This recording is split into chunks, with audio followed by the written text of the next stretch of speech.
Hello and welcome to History Bite, and in particular to our Cold War series. Today we're looking at the ideological differences between the East and the West as the Grand Alliance goes into the final stages of World War II, with tensions mounting between them.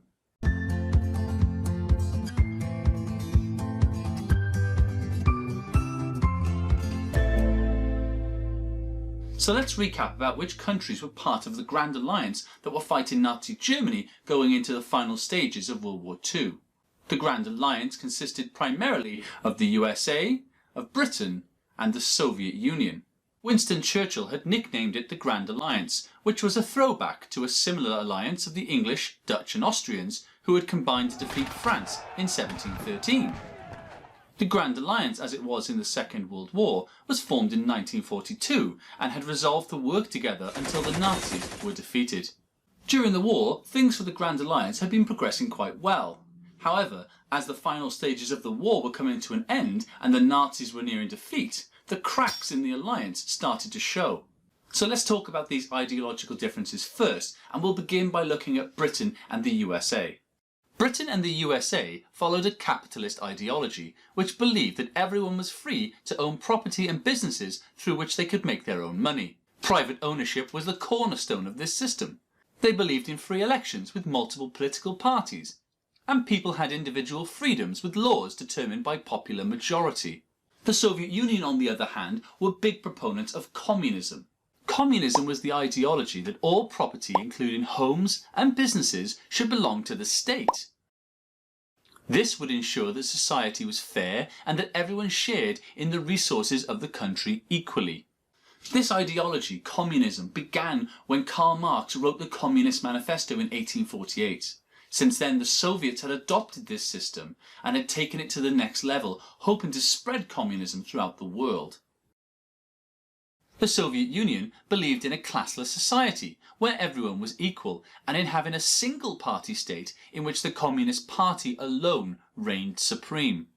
However, Stalin's interpretation of communism and the way he ran the country meant that there was a secret police and that people's movement was being restricted. People felt spied upon, and people who were seen as political opponents were thrown in gulag camps, work camps that were set up to punish them with hard labour, possibly for the rest of their lives.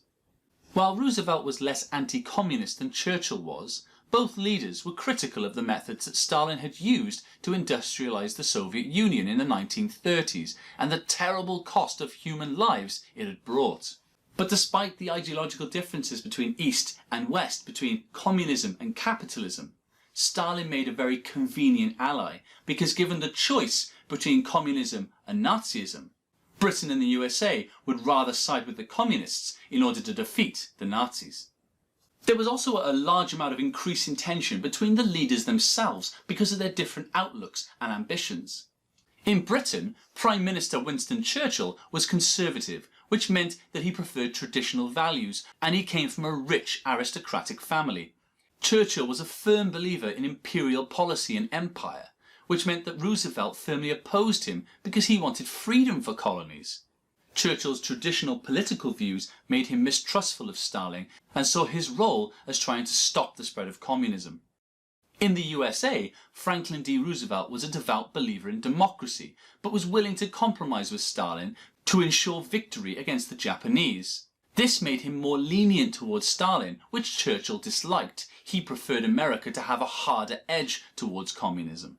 Roosevelt, however, was still cautious about Stalin because he didn't trust communism as an ideology. In the Soviet Union, Premier Joseph Stalin was a ruthless modernizer who believed in a single-party rule. He himself had come from humble beginnings, so mistrusted the rich backgrounds of both Roosevelt and Churchill. He also mistrusted both leaders because he thought that the West was out to destroy communism, which made him stubborn in negotiations when dealing with his allies. So even though Britain, the USA and the Soviet Union had put aside their differences to fight and defeat Nazism, it was clear to all parties that once Nazism was defeated, their differences might cause new problems to arise. There was also an increasing tension in the Grand Alliance about their intentions for Europe after the war ended. The United States and Britain believed that defeating the Nazis showed a victory for capitalism over an autocratic ruler, and therefore the best way for them to secure peace in the world was to ensure that the countries of Europe adopted a democratic government and didn't allow communism to spread. For the USA and Britain, they believed that if they were able to bring democracy to the countries the Nazis had taken over during the war, that this would lead to long-term alliances and friendship between freedom-loving countries. Whereas for the Soviet Union, the defeat of the Nazis was being seen as a communist victory, and the fierce fighting and loss of numbers in the war gave them the right, they believed, to bring their communist ideology into Europe. Stalin believed that because the Soviet Union had swept through Europe, liberating the countries of Eastern Europe from the Nazi rule, he could turn them into satellite states. A satellite state is a country that has given up its independence to become politically, militarily and economically ruled by a larger country. By making the countries of Eastern Europe into satellite states, the Soviet Union was creating a buffer zone between itself and Western Europe, which would protect it from attacks from the West in future. So these were the main reasons why there was increasing tension within the Grand Alliance between the USA, Britain and the Soviet Union, even before the war had even ended. This period towards the end of the war now brought about the idea that the old powers of Britain and France, who had previously held huge empires and influence, were no longer the most important countries. The New World Order, as it was now called, now comprised of two new superpowers of the USA and the Soviet Union. The future of Europe was hinging on the balance between two countries that had completely polar opposite ideas and ideologies. Making decisions about the future of Europe was therefore going to be very difficult indeed, and lead to some very long-term, devastating consequences. If you enjoyed this video and would like to find out more about history, why not subscribe to our channel or follow us on Twitter or Facebook?